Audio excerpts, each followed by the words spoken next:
زي أفوت ميديا يسلم تنا بالنفس تفلالي بوتان كنتاتن كونكم مدلات أفوت ميديا تكاتلو كبراسن كبرانا نساتي استواررو حتى ارتمع بالسات هيزنا لكم قريبنا لنا حبراوز عنهتكم مس أفوت كخاون بمعدم نابزر زراتهم تسقاقرنا دكتور دبرتين قرم كايل مس حلفت تابل تقنا زبعة كذا كورنيل دمك أزود باكال ترخيبهم كزتي يوم تباهيلو لام هوحات إثيوبيا كم حاجر تغطل لمسرح تسبي ويكتب لفليت عام سلسن شحبالات عطوق جلفانو إيدوم كم ذهبوا تفليتو لام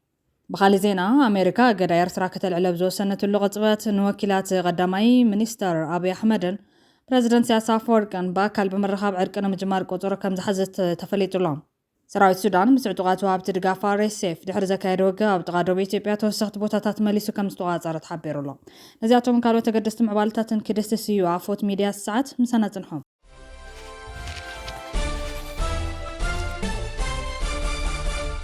بقدامنت فابريكا توغوغا سرحتي تخلا كم زجمرن اب كلتشن 19 عام تمرت موداتا سرحتو اصافيفون اب سرح كاتو كم زغونن وانا كايد سرح فابريكا توغوغا ايتا مولغيتا قبرسلاس حبرم لو مسلسته غومبت كلتشن 18 عام تمرت كاب جوتين اب كتما مغلزاتو نهنص توغوغا سمينتو فابريكا وسنت زغون عبيت نبرتات ناب توغوغا يغعازلم نزا ملكيتوم لميدياتات مبره زهابو وانا كايد سرح فابريكا توغوغا ايتا مولغيتا قبرسلاس ناب مغلز بصح بقلف زغون ماشينات ناب توغوغا نغعازلنا زبل كساب حزين اي كباب 10 مليون دولار ماشينات كم استعدقوا دحر مغلاصم فرق دما مصيلو يلوم اللو ايتو ملغيتا شوعه عبيتي كونتينر اب جوتي كم زلون نام مغلاب قربا كمص كم زغونه بمحبار اب قربا سرحت تخلاك جمر مخانا بسيرام كم تزاتنا يقال اب قالنا لنا اب سرحنا لنا زبلوا ايتو ملغيتا قبر سلاسي ام محبراو ميديا زرب زي سرع زربات بورد سرع ملسي كبل يلوم اللو تبوردن مانجمنتنون كله اب سرح يزلو كبلو تزاريبم سرحت تخلال مكار مسحاد ناي تشاينا كومبانيا وعلى اسيرنا منبارنا زفلت كوينو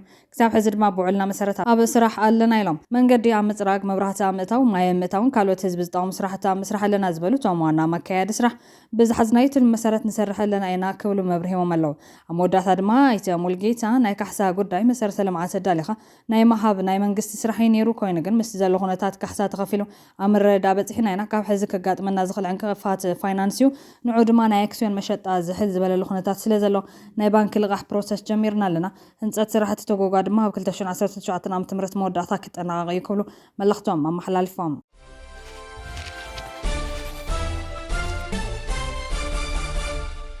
نيرتراوያን طقمات عዲ انجليز ملكت زحزن زبصابوطيم ኤርትራውያን ኣብ ዓዲ እንግሊዝ ኣብ ግዳይነት ዘመናዊ ግልያነት ካልኣይ ደረጃ ሒዞም ብሰንኪ ናህር ዋጋ ናብራን ሓድሽ ቴክኖሎጂን ኣብ ዓዲ እንግሊዝ ዝፍጸም ምዝመዛ ቅድሚ ሕዚ ተመዝጊቡ ኣብ ዘይፈልጥ ደረጃ በፂሑ ከም ዘሎ ናጻ ኮሚሽነር ፀረ ግልያነት ተጠንቂቖም ኣብ 2025 ልዕሊ 23000 ግዳያት ዘመናዊ ግልያነት ናብቲ ኮሚሽን ቀሪቦም ኣሎ እዚ ድማ ካብ ዝሓለፈ ዓመት ብ22 ሚታ ወሰኻርዮን ቅድሚ ሕዚ ተበፂሑ ዘይፈልጥ ሃዝን ምዃኑ ተገሊጹ ኣሎ ተጸብጻብ ከም ዝሓበሩ ኣብ ልዕሊ ኣብ ዝገበናት ዝተዋፈሩ مرببات تتصقمت تزيتو سيدو ابز مصو عمتات مس ጋር ደቅ ሰብ ባስገዳድ ምስራሕን ምዝመዛን ንምልላይ ኾነ መወጋዱ ኣዝዩ ኣጸጋም ክኸውን እዮም ካብቶም ኣብ 2025 ግዳያት ክኾኑ ዝኽኣሉ ሰባት እቶም ልዕሊ 20 ሚታዊ ዜጋታት ዓዲ እንግሊዝ እዮም በዚ ድማ ዝዓበየ ብጽሒት ሒዞም ኣለዉ ዜጋታት ኤርትራ 13 ሚታዊ ብምዝጋብ ካልኣይ ዝለዓለ ደረጃ ክሕዙን ከለዉ ዜጋታት ቪየትናም 9 ሚታዊ ድማ ይስዕብዎም ኣባይ ብሪጣንያ ብሓፈሻ ካብተን በበዝሒ ኤርትራውያን ዝነብሩለን ሃገራት ኣውሮፓ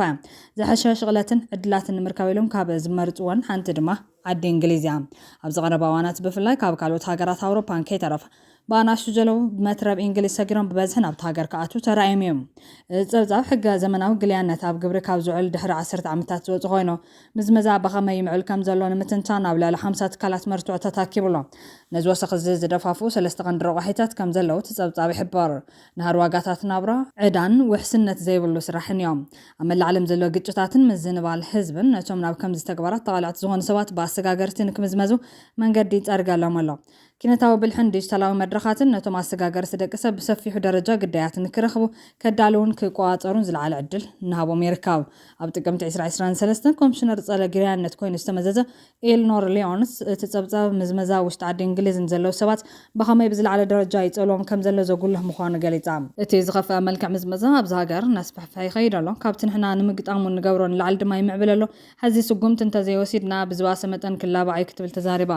ሊዮንስ ምስ ቢቢሲ ኣብ ዝነበረ ጻንዒት በገበኛታት ዝምዝመዝ ዘለዎ በዝሕ ዘለዎም ብሪጣናውያን ኣወዳትን ኣዋልድን እዮም ኢላ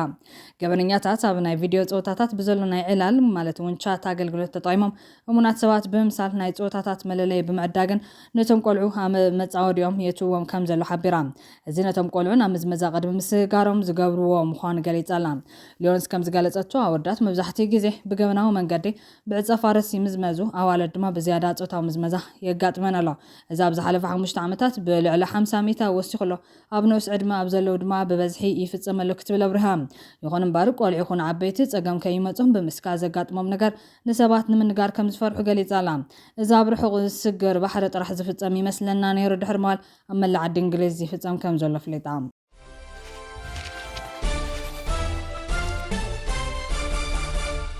ህወሓት ኢትዮጵያ ከም ሃገር ተቐጽለሉ መስርሕ ጸቢብ ክትብል ፍሊጣ ምክትል ቦምበር ህወሓት ኣይተ አማኑኤል አሰፋ ኢትዮጵያ ከም ዩጎዝላቪያ ክትብተን ክብል ፍሊጣ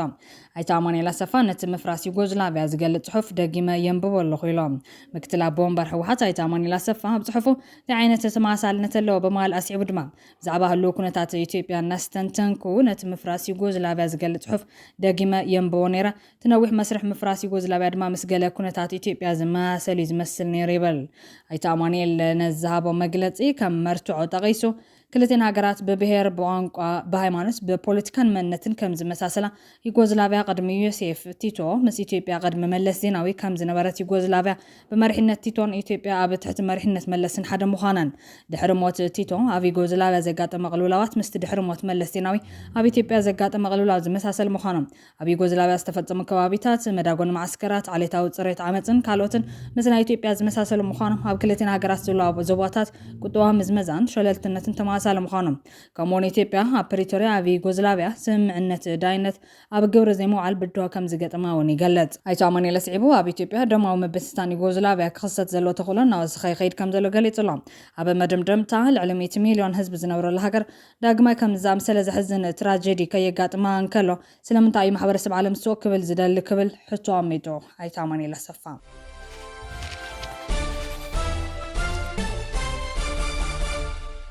ሰራዊት ሱዳን ምስ ዕጡቃት ወሃብቲ ድጋፍ RSF ድሕሪ ዘካየደ ወጋብ ጥቃ ደቡብ ኢትዮጵያ ተወሰኽቲ ቦታታት መሊሱ ከም ዝተዋፀረ ተሓቢሩ ኣሎ ሰራዊት ሱዳን ምስ ሓይልታት ቁልጡፍ ወሃብቲ ድጋፍ RSF ድሕሪ ዘካየደ ወጋብ ኣብ ጥቃ ምስ ኢትዮጵያ ዘራኸባ ደቡብ ሓደሽቲ ቦታታት ከም ዝተዋፀረ መርበብ ሓበሬታ ዘኣራብ ኒውስ ጸብጺቦም ሰራዊት ሱዳን ኣብ ልዕሊ ሓይልታት ቁልጡፍ ወሃብቲ ድጋፍ RSF ከምኡውን መሻርክቲ ምንቅስቓስ ነጻነት ሱዳን ሰሜን ከቢድ ክሳራ ብምብጻሕ ኣብ ደቡባዊ ምብራቕ ቡል ናይል ክልል ኣብ ጥቃ ከተማ አልኩርሙክ እትርከብ አልካይሊ ናብ ዝተባሃለት ቦታ ከም ዝኣተወ ተገሊጹ እቲ ኣብ ዝሕዚ እዋን ሰራዊት ሱዳን ተቋፂርዎ ዘሎ አልካይል ዝተባሃለ ቦታ ሓይልታት ቁልጡፍ ደገፍ ወሃብቲ ደገፍ ኣብ ዝሓለፈ ወርሒ መጋቢት ተቋፂሮም ምንባሮም ዝዝከርዮም እዚ ከምዚ ኢሉ እንከሎ ሓይልታት ወሃብቲ ቁልጡፍ ደገፍ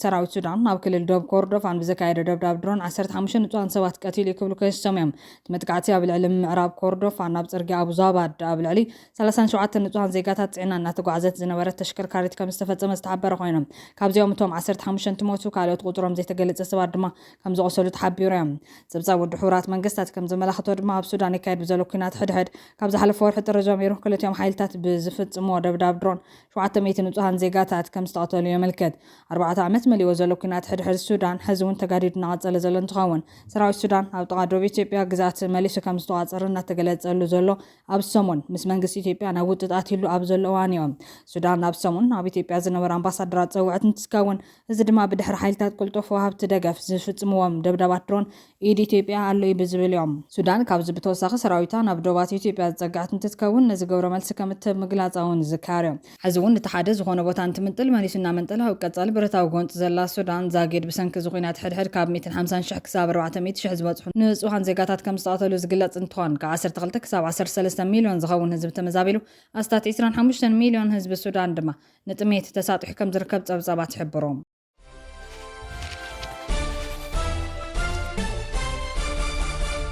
33,000 ኣባላት ዕጡቕ ጉጅለ ፋኖ ኢዶም ከም ዝሃቡ ተፈሊጦም በአንጻሩ ድማ ሰላማዊ ቃልሲ መሪጾም ካብ ዕጥቃዊ ቃልሲ ዝተመለሱ ድማ ደገፍ ታድሶ እኹል ኣይኮነን ክብሉ ማሪሮም 33,000 ኣባላት ፋኖ ኢዶም ሂቦም ኢሉ ቢሮ ሰላም ድሕነትን ክልል ኣምሓራ ሓይልታት ፋኖ ንሓንቲ መዓልቲ እውን ምስ ኦነግ ሸኔ ይኹን ምስ ሕወሓት ተዋጊኦም ኣይፈልጡን ክብል ቢሮ ፍሊጦሎም ሓላፊ ቢሮ ሰላም ድሕነትን ክልል ኣምሓራ እሸቱ ዩሱፍ ኣብ ክልል ኣምሓራ ምስ ሓይልታት ጸጥታ መንግስቲ ዝዋግኡ ዝነበሩ 33,000 ዕጡቓት ፋኖ ንመንግስቲ ኢዶም ከም ዝሃቡ ፍሊጦሎም ሓላፊ ቢሮ ምስ ክልላዊ ቴሌቪዥን ኣብ ዝገበረ ቃለ ምሕተት ካብቶም ኢዶም ዝሃቡ ኣባላት ፋኖ ኣብ ኣብያተ ጽሕፈት መንግስትን ትካላት ጸጥታን ዝተቆጸሩ ሰባት ከም ዝርከቡ ገሊጾም ሰራሕተኛታት መንግስቲ ዝነበሩ ዕጡቓት ፋኖ ኢዶም ድሕሪ ምሃቦም መንግስቲ ክትዋግኡ ንጸኒሕኩም ከተጥፉ ንጸኒሕኩም ናብ ስራሕኩም ክትምለሱ ኣይትኽእሉን ብምባል ብሕጋዊ መንገዲ ከምዚ ሓተቶም ኣብርዮም በዚ መንገዲ 615 ዕጡቓት ናብቲ ቅድሚ ሕዚ ዝነበሮም ናይ መንግስቲ ስራሕ ተመሊሶም ከም ዘሎ ሓቢሮም 5,000 ኣባላት ፋኖ ነበረ እውን ዝተፈላለዩ ናይ ስራሕ ዕድላት ከም ዝተፈጠረሎም ኣብርዮም እቲ በዓል ስልጣን ወሲኹ ካልኦት ኣባላት ፋኖ ኣኽረርቲ ጉጅለ ዝበሎ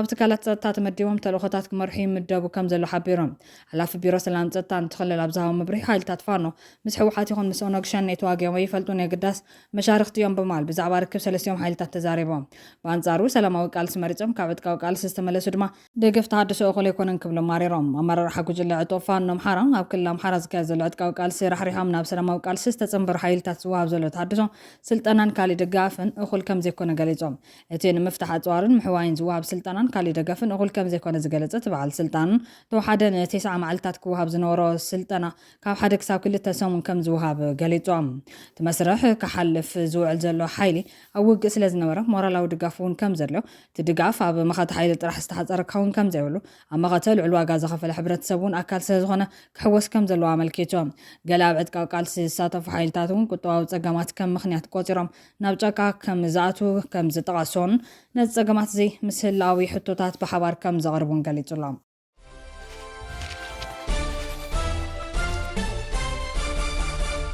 ኣሜሪካ እገዳ ኤርትራ ከተልዕላው ዝወሰነትሉ ቅፅበት ንወኪላት ቀዳማይ ሚኒስተር ኣብይ ኣሕመድን ፕረዚደንት ኢሳያስ ኣፈወርቅን በኣካል ብምርኻብ ዕርቂ ንምጅማር ቁፅሪ ከም ዝሓዘት ተፈሊጡሎም መንግስቲ ኣሜሪካን መንግስቲ ትግራይን መንግስቲ ኤርትራን ምስ መንግስቲ ኢትዮጵያን በብወገኖም ንምትዕራቕ ይሰርሕ ከም ዘሎ ክሕበር ፀንሐዮም መንግስቲ ኣሜሪካ ምብራቕ ኣፍሪካ ይምዕብል ንዘሎ ፖለቲካውን ወታደራውን ልፍንትን መሰረት ገይሩ ነቲ ውጥሪ ንምዝሓል መንግስቲ ትግራይን መንግስቲ ኤርትራን ምስ መንግስቲ ኢትዮጵያን በብወገኖም ንምትዕራቕ ይሰርሕ ከም ዘሎ ተሓቢሮም መንግስቲ ኣሜሪካ ምስ እስራኤል ብልፍንቲ ኣብ ልዕሊ ኢራን ዝወልዑ ኩናት ወሽመጥ መተሓላለፊ ዕዳጋ ነዳዲ ሆርሙዝ ዘጋጠመ ቅልውላው ኣብ መስመርን ቀይሕ ባሕር ከይድጋም ናይ ዕዳጋ ዓለም ናሃርን ኣሸበርቲ ንምቁፅፃርን ኣብ ልዕሊ ሻዕብያ ዝተነበሩ ማዕቐባት ብምልዓል ምስ ኢትዮጵያ ናብ ሰላማዊ ዘረርብ ክመፃ ብዲፕሎማት ኣቢሉ የተዓርቕ ከም ዘሎ ተገሊፆም ነሲዑ ድማ ናይ ኢትዮጵያ ወፃኢ ጉዳይ ሚኒስተር ጌዲዮን ጢሞቴዎስን ናይ ኤርትራ ወፃኢ ጉዳይ ሚኒስተር ዑስማን ሳልሕን ኣሜሪካን ዘተፀዊዓቶም ከም ዘላ ተገሊፆም እዚ ሓበሬታ እዚ ድማ ነቶም ኣብ ኢትዮጵያ ዝርከቡ ምስ ኤርትራ ፅምዶ ዝፈፀሙ ኣካላት ከቢድ ብድሆ ምዃኑ ተገሊጹሎም ካብ ሓሙስ ጀሚሩ ሻዕብያ ምስ ፌደራል መንግስቲ ቀጥታ ዝርብ ክጅመር እዩ ነዚ ኩነታት ክፍጠር ዝገበሩ ድማ ሰበስልጣን ኣሜሪካ ናብ ቫቲካን ኣብ ዘምርሕሎን ብቤተ ክርስቲያን ካቶሊካዊት ቤተ ክርስቲያን ጳጳሳት ብዝቐረበ ሕቶ መሰረት ከም ዝኾነ ተፈሊጡሎም ነዚ ሓበሬታ ድማ ኣካል ፅምዶ ምዃኑ ዝንገረሉ ጋዜጠኛ ስታሊን ገብረስላሴ ኣረጋጊፅሎም ሚኒስትር ናይ ኣሜሪካ ምስ ጉዳያት ወፃኢ ናይ ኤርትራ ምስ ጉዳያት ወፃኢን ናይ ኢትዮጵያ ምስ ጉዳያት ወፃኢን ክዕድም እዩ ዝበሃል ሓበሬታ ኣሎ ካብ ደገ ዝረኸብናዮ ካብ ናይ ኣውሮፓ ሓደ ኣምባሳደር ዝረኸብናዮ ሓበሬታ እዩ ኣብ ናይ ደገ ኣብ ናይ ኣውሮፓዊ ዲፕሎማት ዝረኸብናዮ ማርኮ ሩቢዮ ስቴት ሴክሬታሪ ናይ ዩኤስ ስቴት ሴክሬታሪ ናይ ኤርትራ ምስ ጉዳያት ወፃኢ ዑስማን ሳልሕን ናይ ኢትዮጵያ ምስ ጉዳያት ወፃኢ ዶክተር ጌዲዮን ጢሞቴዎስን ንዋሽንግተን ዲሲ ዓዲሞም ኣለዉ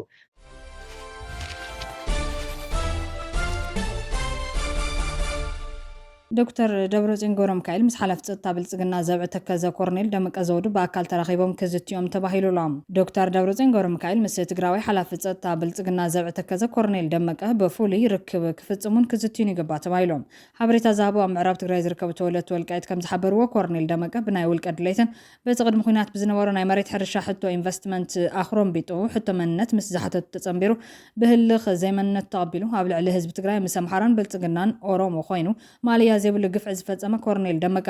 ኣብዚ ሕዚ ሰዓት ይምዕብል ምስ ዘሎ ኣሰላልፋ ፖለቲካ ኣብ መንቀራቐር ስለ ዘሎ ኣብ ምዕራብ ትግራይ ዘሎ ሓይሊ ነቲ ኣብ ኬንዳ ዘሎ ህዝቢ ብዘይ መስዋዕቲ ክምለስ ክትሓባበር ፍሉይ መደራደሪ ነጥብን ውዕልን ብምፍጻም ኣብ ዘቑርፅ እዋን ምስ ትግራይ ሓይልታት ጥምረት ፈጺሙ ነቲ መርበብ ከፍርስ ስለዝበየ ድልዩ ክብል ሓቢሮም ኣለዎም ዶክተር ደብረጽዮን ካብ ሕሉፍ ጌጋ ተማሂሩ ምስ ውድቡን ብፆትን ምስ ኣይተ ጌታቸው ረዳን ጀነራል ጻድቃን እውን ክዘራረብን ክቀራረብን ይግባእ ክብል ሓቢሮም ኣለዎም ብፍላይ ኮርኔል ደመቀ ዝፈጸሞም ግፍዕታትን ተሓታትነትን ብይጽናሕ ኣናዊሕኻ